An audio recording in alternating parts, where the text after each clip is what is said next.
Jelas bahwa kita makhluk dinamis. Jadi jangan ada orang yang menganggap Allah itu adalah Allah yang kejam, yang menjadi dalang dari seluruh nasib buruk. Ya, semua nasib manusia adalah dikarenakan Allah. No. Perhatikan baik-baik. Penting supaya saudara kembali bersama-sama kembali ke surga kekal. Cuman sepertiga, ingat. Yang 2/3 adalah orang-orang yang menghujat Allah, marah kepada Allah atas nasib buruknya. Padahal ketika Allah itu roh, gembala dengan roh kita, nanti Tuhan akan memberikan kebenaran, syarat-syarat perdamaian. Nama kata lain adalah Shalom saudaraku yang kekasih, kita jumpa lagi pada hari ini untuk membahas sesuatu yang sangat penting bagi kita sebagai manusia. Takdir bagi umat manusia. Tetapi kita akan menyaksikan satu pujian terlebih dahulu sebelum membahas lanjut apa yang kita ingin bongkar memakai kacamata ilahi.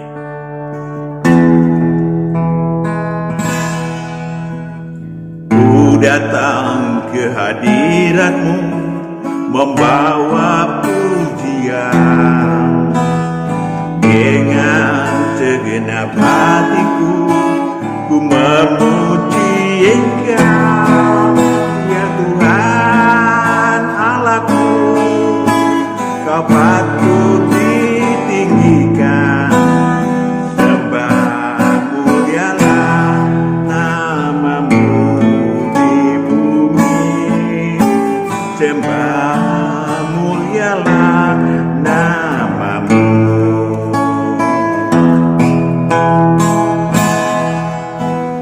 Ku datang ke hadirat-Mu membawa pujian,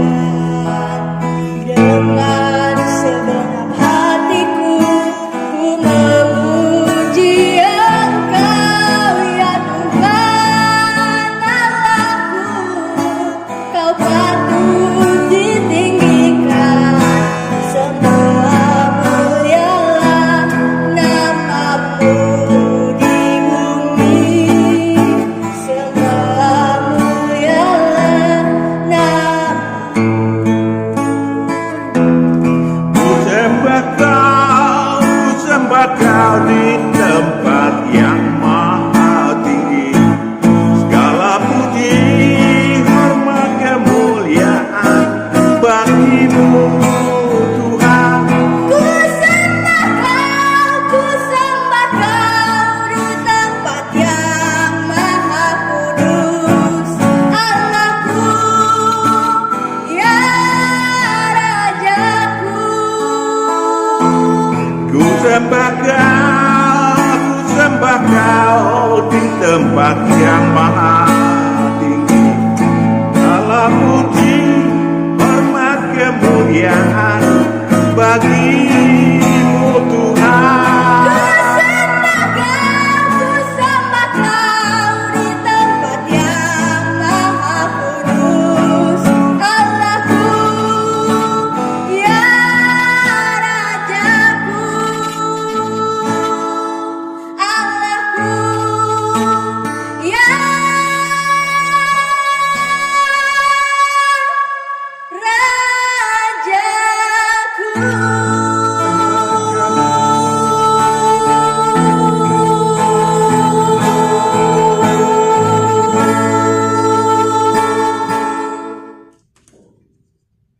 Takdir adalah ketentuan Allah atas seluruh ciptaannya yang tidak dapat atau tidak boleh diubah.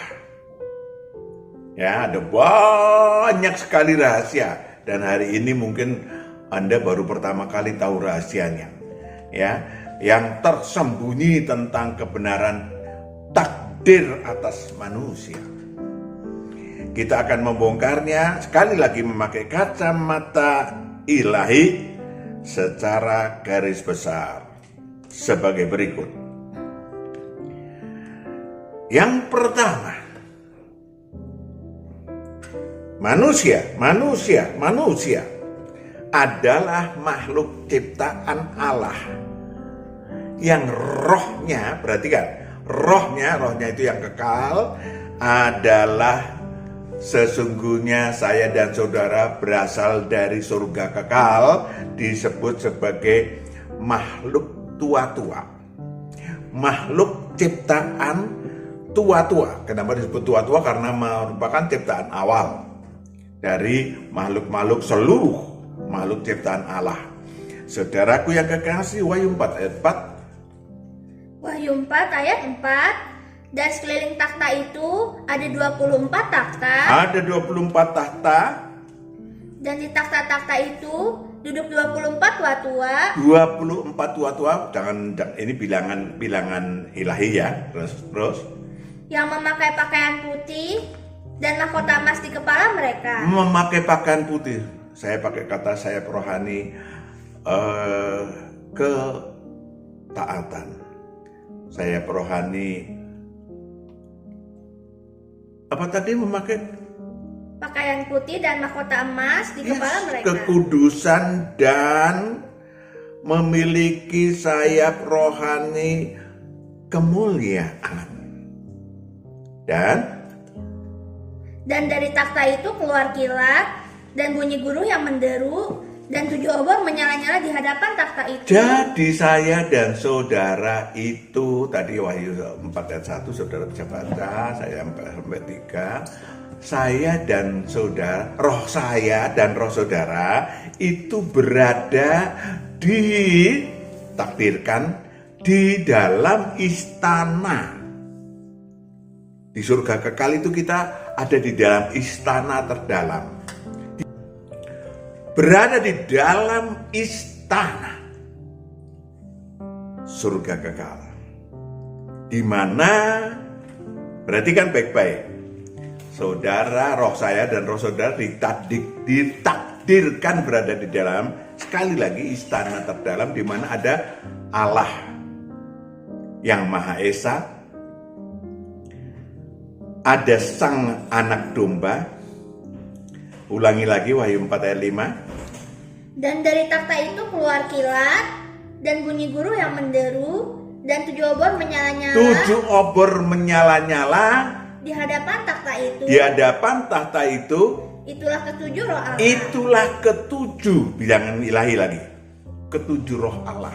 Dari kita itu ada di hadapan Allah, atau Allah berada di hadapan kita, roh-roh manusia 24 tua-tua, di mana ada yang disebut sebagai Allah yang kita kenal sekarang, memakai bahasa Indonesia adalah Allah Tritunggal, Allah yang Maha Esa, Allah Anak, dan Allah Roh Kudus yang jumlahnya tak terhingga.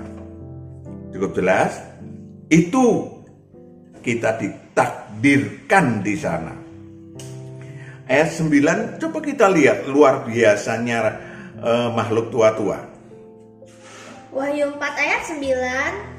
Dan setiap kali makhluk-makhluk itu mempersembahkan puji-pujian dan hormat dan ucapan syukur kepada Dia yang duduk di atas takhta itu dan yang hidup sampai selama-lamanya, maka tersungkurlah ke-24 tua-tua. Tersungkurlah ke-24 tua-tua itu, kita, roh kita tersungkur. Terus di hadapan Dia, di hadapan Allah yang Maha Esa, yang duduk di atas takhta itu, dan mereka menyembah Dia yang hidup sampai selama-lamanya. menyembah Dia yang hidup sampai selama-lamanya. Lanjut.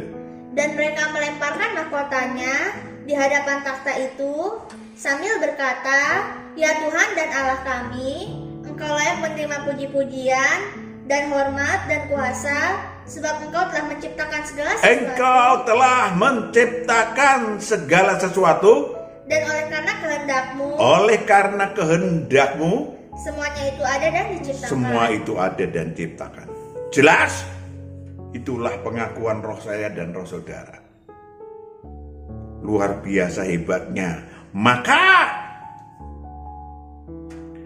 takdir yang kedua, Allah menentukan untuk rekrutmen, apa istilahnya, supaya ada di dalam manajemen ilahi surga kekal, ada yang akan memerintah secara teknis di luar surga kekal, luar istana surga kekal. Berbagai makhluk ciptaan Allah di luar istana surga kekal. Berbagai, jumlahnya berlaksa-laksa, jenisnya berlaksa-laksa, jumlahnya beribu-ribu laksa, untuk menunjukkan kalau sekarang triliun. Saudaraku yang kekasih, maka di antara makhluk tua-tua itu kemudian ditawarkan untuk naik derajat, tingkat strata ilahinya untuk jauh lebih tinggi dari mulai makhluk ciptaan menjadi anak-anak Allah yang kelak akan menjadi raja-raja dari makhluk-makhluk yang diciptakan Allah dan atau imam-imam Allah yang maha tinggi. Untuk itu maka roh-roh yang memilih untuk mendaftarkan diri menjadi calon anak-anak Allah dikumpulkan oleh sang anak domba, ditugaskan, tadi kan ada 3 kan, Allah Bapa, sang anak domba, dan 7 roh Allah atau Roh Kudus. Ditugaskan untuk mengelola, ini dia, secara teknis ditugaskan mengelola seluruh calon anak-anak Allah di mana? Di luar surga kekal. Di mana lalu diciptakanlah bumi. Lang saudara tempatin. Artinya saudara adalah manusia, makhluk tua-tua rohnya yang memilih berjuang menjadi calon anak-anak Allah yang maha tinggi. Amin. Luar biasa. Maka saudaraku yang kekasih, kita sudah ada di bumi sekarang ini ya untuk dididik, digembleng, dan diseleksi. Oleh siapa? Oleh sang anak domba. Allah tetap aja Allah Bapa, Allah yang Maha Esa ada di surga kekal, di istana di dalam surga kekal.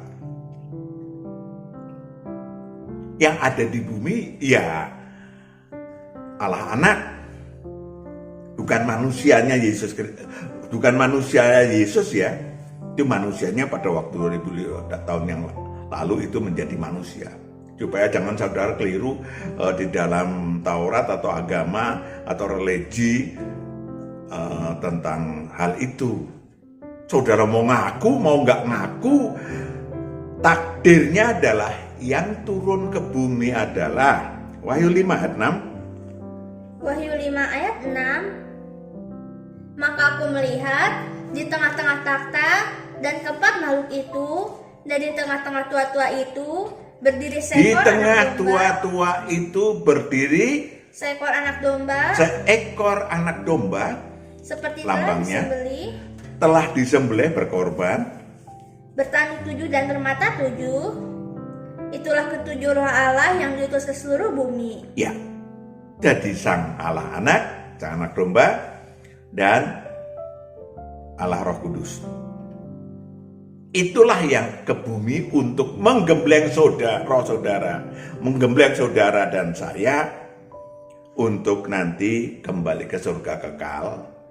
Setelah diseleksi, kembali ke surga kekal menjadi raja-raja ilahi dan imam-imam Allah yang maha tinggi. Wow. Ingat itu, walaupun saudara sekarang mungkin gembel, miskin, gak ada urusan. Ya kan, karena justru kalau saudara orang kaya susah masuk ke kerajaan Allah, iya kan, kerajaan surga. Maka walaupun saudara gembel, saudara nggak punya status, no problem. Perjuangkan untuk menjadi anak Allah. Karena itu adalah takdir bagi umat manusia. Amin. Ya. Jadi sekali lagi, roh saudara adalah roh-roh yang hebat, yang berani turun ke bumi. Kenapa kok berani? Berani karena probabilitasnya, kemungkinannya yang balik ke surga kekal cuman 1/3 dari seluruh roh yang pernah turun ke bumi. Ngeri 1/3 cuma. Yang 2/3 masuk ke neraka kekal bersama-sama dengan iblis, karena mereka ikut iblis. 66/1000 bilangan manusia yang ikut iblis. Maka saudaraku yang kekasih, C tadi, B adalah yang turun ke bumi, di B ada sang anak domba, disertai 7 roh Allah dan malaikat terang dan malaikat makhluk-makhluk yang statis. Yang ketiga atau C, sang anak domba yang diutus Allah Bapa mengajarkan. Ngapain di bumi? Nganggur? No. Saudara belajar, dididik, digembleng, dan diseleksi. Maka saudara belajar gulungan kitab. Wahyu 5 ayat 1-2. Namanya gulungan kitab. Allah sudah membuat gulungan kitab, istilahnya. Wahyu 5 ayat 1-2. Maka aku melihat di tangan kanan Dia yang duduk di atas takhta itu sebuah gulungan kitab yang ditulisi sebelah dalam, yang dipegang oleh Allah yang Maha Esa, adalah gulungan kitab yang sangat besar, lengkap, tak terlihat tentu, berisi terus, dan sebelah luarnya, dan dimeterai dengan 7 meterai. Dimeterai dengan 7 meterai. Banyak sekali sesuatu yang dirahasiakan di dalamnya. Maka lanjut. Dan aku melihat seorang malaikat yang gagah, yang berseru dengan suara nyaring, katanya, siapakah yang layak membuka gulungan kitab itu? Siapa yang layak membuka gulungan kitab itu? Dan membuka meterai-meterainya. Dan membuka meterai-meterainya yang jumlahnya tak terhingga. Tetapi tidak ada seorang pun yang di sorga, atau yang di bumi, atau yang di bawah bumi, yang dapat membuka gulungan kitab itu. No one. Atau yang dapat melihat sebelah dalamnya. Kok kenapa nggak Allah Bapa sendiri? Allah adalah Allah yang Maha Esa, tetapi juga Maha Sistem. Ya, kita ini gambaran Allah. Ya, ada sistemnya. Tangannya bisa nari, matanya bisa melirik. Itu sistem. Kalau saya mau ngambil gelas, ya saya tangan saya yang jalan. Kalau mau minum, mulut saya jangan terbalik. Ya, jangan terbalik, hati-hati. Karena ada sistem. Lanjut. Maka menangislah aku dengan amat sedihnya, karena tidak ada seorang pun yang dianggap layak untuk membuka gulungan kitab itu ataupun melihat sebelah dalamnya. Gulungan kitab yang berisi yang sangat besar, sangat lengkap, berisi kehendak dan rencana Allah Bapa. Rencana dan kehendak Allah Tritunggal dalam pelaksanaan sistem manajemen ilahi di surga kekal itu gak ada yang tahu kecuali Allah Bapa sendiri. Tapi ya, mereka ingin tahu nanti gimana ya. Kemudian kebenaran ilahi tentang makhluk-makhluk ciptaan, kan yang ciptaannya berlaksa-laksa, banyak banget, bermiliar lah kalau sekarang, ya kan. Kemudian masing-masing memiliki segala yang disebut apa yang disebut sebagai ketentuan. Bagaimana ketentuannya? Maka saudara dan saya di bumi ini disuruh belajar. Allah menciptakan bermiliar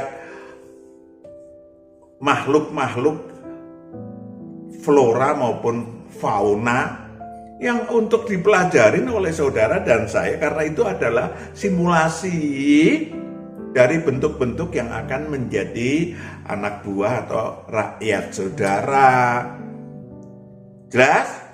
Ada semut aja, berbagai semut, ya kan, dan macam-macam, dari mulai yang gede segede gajah sampai yang kecil yang nggak terlihat, kuman. Saudaraku yang kekasih, lalu Wahyu 5 ayat 7. Wahyu 5 ayat 7. Lalu datanglah anak domba itu dan menerima gulungan kitab itu. Menerima gulungan kitab itu, perhatikan. Dari tangan dia yang duduk di atas takhta itu. Ia ditugaskan, lalu ketika ia mengambil gulungan kitab itu, tersungkurlah keempat makhluk dan ke-24 tua-tua itu di hadapan anak domba itu, masing-masing memegang satu kecapi dan satu cawan emas penuh dengan kemenyan. Itulah doa orang-orang kudus. Ya, ini ya yang akan diajarkan oleh anak domba kepada umat manusia. Ya kan? Teorinya maupun prakteknya. Ada pengetahuan yang baik dan pengetahuan yang jahat. Ya, banyak segala macam tentang kebenaran-kebenaran. Diajarkan kepada saudara, calon-calon raja-raja ilahi dan imam-imam yang maha tinggi. Kelak, kalau pulang ke surga kekal. Saudaraku yang kekasih,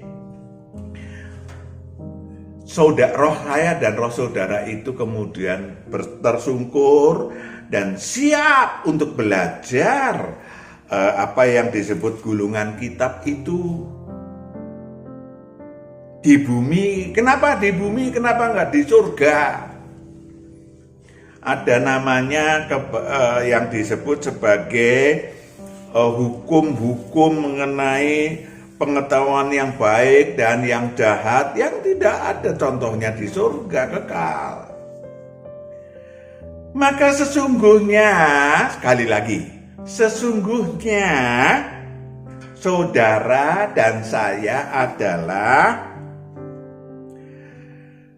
calon anak-anak Allah. Roh saudara dan roh saya adalah calon anak-anak Allah, karena itu yang kekal, diberi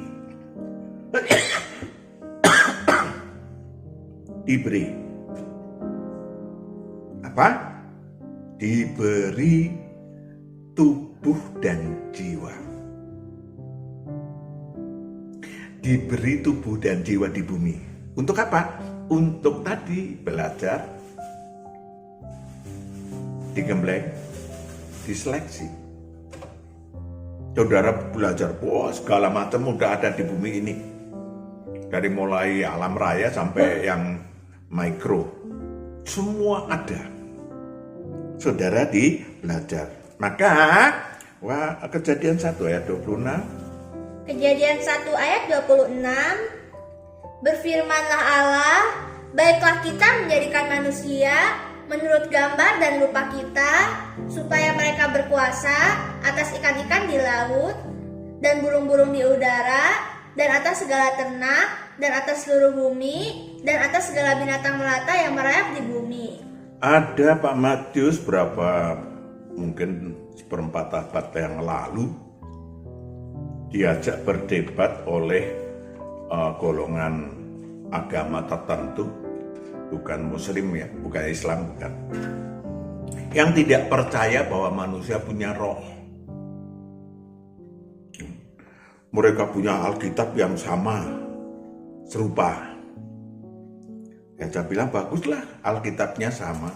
Waktu itu Pak Matius baru mula-mula setelah ditemuin Allah, Tuhan sudah menemui saya di daerah kita ini, dan kemudian bahwa diajarkan, waduh, di mana ya ayatnya, nggak ngerti, tetapi Tuhan menuntun.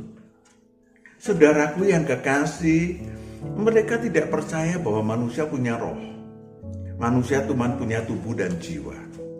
Roh itu spirit, jiwa, sama. Saya bilang ada, dan kemudian ternyata secara secara kosakata ada. Ya, 1 Tesalonika 5 ayat 23, ada tubuh, jiwa, dan roh. Tetapi sebetulnya bukan itu. 1 Korintus 15 ayat 44 sampai 49. Mari kita pelajari diri kita. Kita pelajari takdir diri kita. 1 Korintus 15 ayat 44 sampai 49. Yang ditaburkan adalah tubuh alamiah, yang dibangkitkan adalah tubuh rohania. Yang dibangkitkan nanti, kalau ini cuma selesai dipakai di bumi, ya wis, ya habis. Karena makanya tubuh kita alamiah adalah fana, walaupun dinamis, fana. Lanjut. Jika ada tubuh alamiah, maka ada pula tubuh rohania. Ada tubuh rohania, ada roh. Alamiah ya tubuh dan jiwa. Lanjut. Seperti ada tertulis, manusia pertama, Adam, menjadi makhluk yang hidup, tetapi Adam yang akhir menjadi roh yang menghidupkan. Hidup menurut jasmania, ada tubuh dan jiwa. Tetapi kemudian ada rohnya. Hidup menurut ilahi. Lanjut. Tetapi yang mula-mula datang, bukanlah yang rohania, tetapi yang alamiah, kemudian barulah datang yang rohania. Ya, lanjut. Manusia pertama berasal dari debu tanah. Manusia pertama, bukan manusia pertama Adam ya.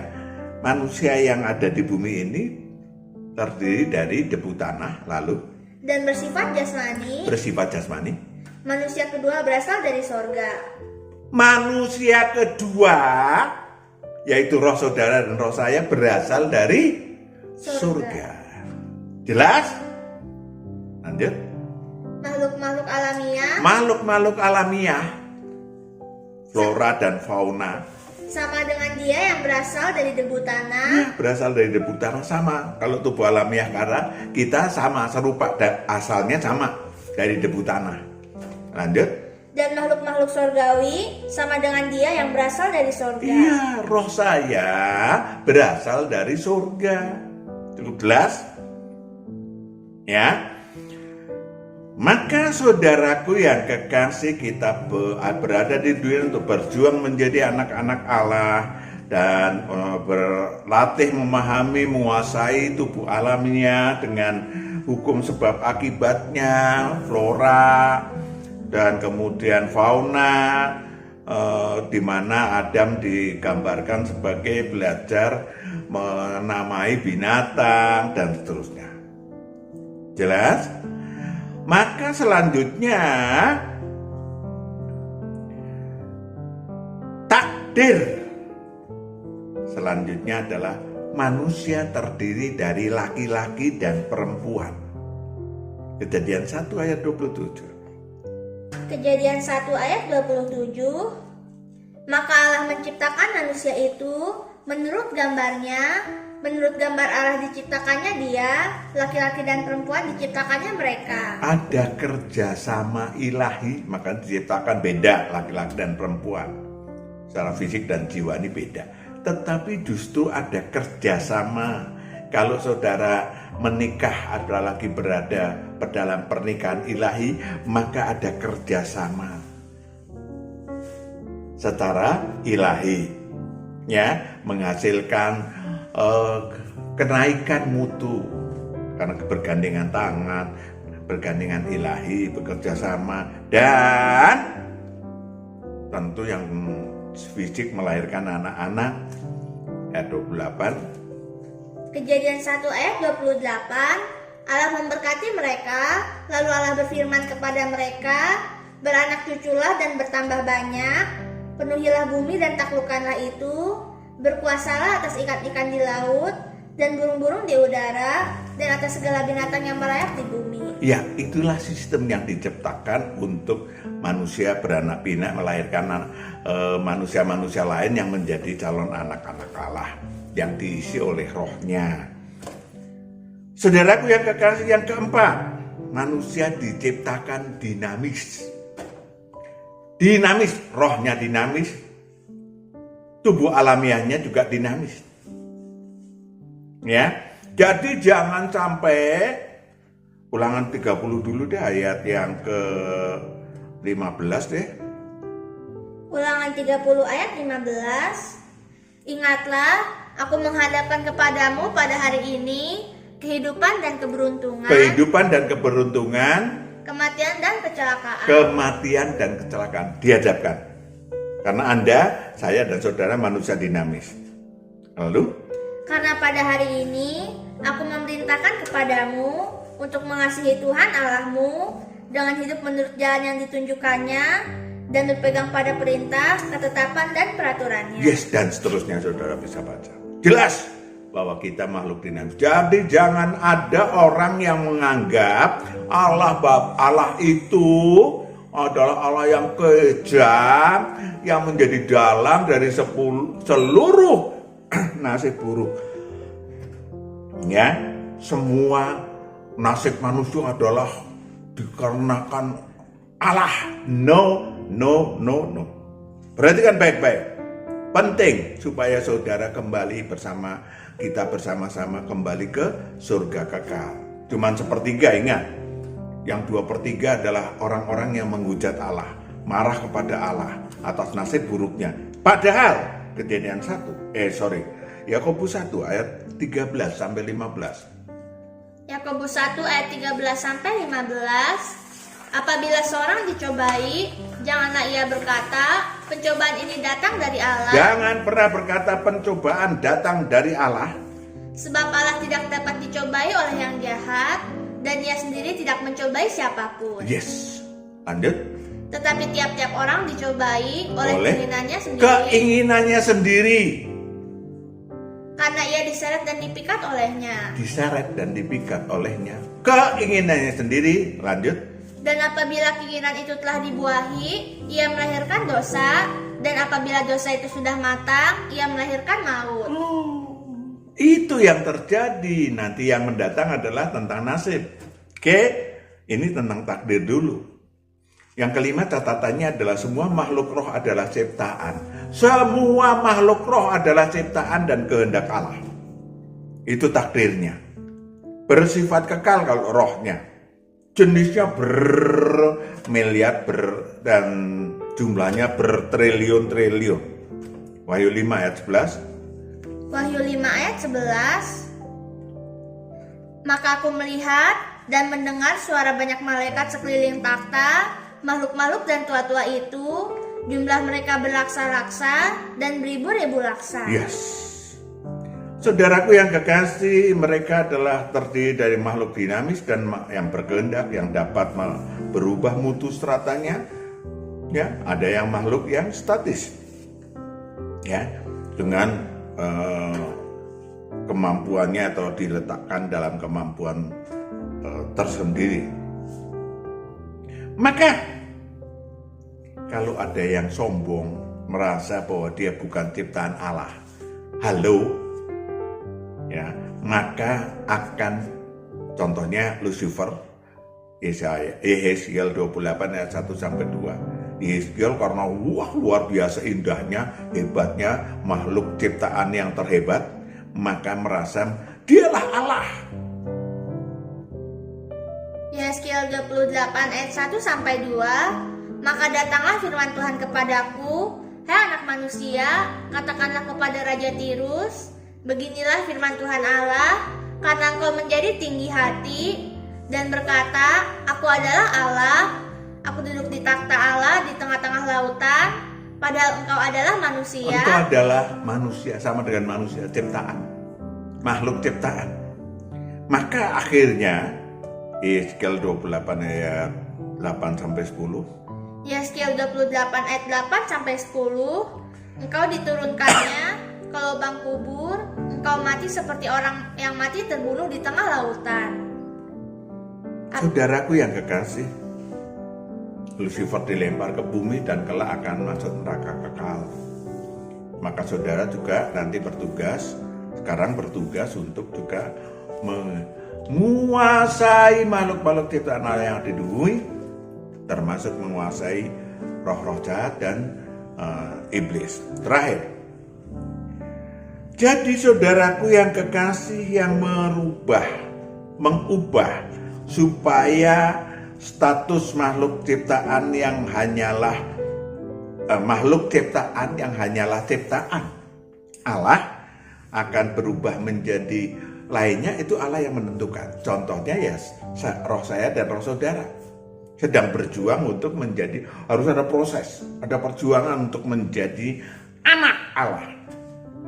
Maka saudaraku yang kekasih,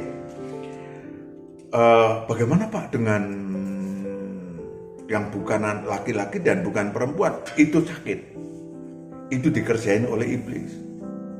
Mari datang sembuhkan, Tuhan menyembuhkan kok. Pak Matius punya banyak kasus.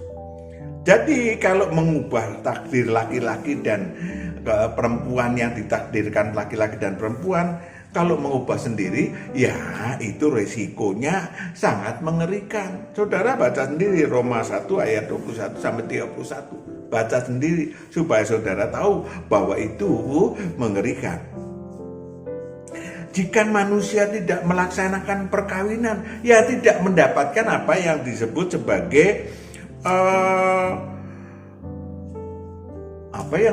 sebagai upah di dalam perkawinan ilahi, upah ilahi, kerjasama tidak dapat. Tetapi sesungguhnya bukan soal perkawinannya, perkawinan yang kemudian asal-asalan, maaf kata sama dengan binatang, ya itu memilukan hati Tuhan. Kejadian 6 ayat yang ke-7. Kejadian 6 ayat 7. Berfirmanlah Tuhan, aku akan menghapuskan manusia yang telah kuciptakan itu dari muka bumi, baik manusia maupun hewan, dan binatang-binatang melata, dan burung-burung di udara, sebab aku menyesal bahwa aku telah menjadikan mereka. Ya, membuat Tuhan menyesal, mereka cuma kumpul kebo, selingkuh, dan seterusnya. Maka sekali lagi, takdir saudara dan saya adalah menjadi calon anak-anak Allah. Mari kita perjuangkan bersama Tuhan supaya saudara dan saya bisa kembali ke surga kekal, menjadi anak-anak Allah yang maha tinggi, yang menjadi imam-imam Allah yang maha tinggi, dan menjadi raja-raja ilahi kelak di surga kekal. Amin. Kita berdoa, hamba serahkan anak-anakmu yang menyaksikan vlog ilahi ini. Engkau yang memberkati supaya mereka sadar jati diri, sadar ilahi, dan kembali berjuang menjadi anak-anak Allah yang maha tinggi. Karena itu adalah takdir yang engkau berikan, berkat yang engkau berikan bagi anak-anak. Dalam nama Yesus Kristus kami telah berdoa mengucap syukur. Amin. Tuhan berkati. Salam.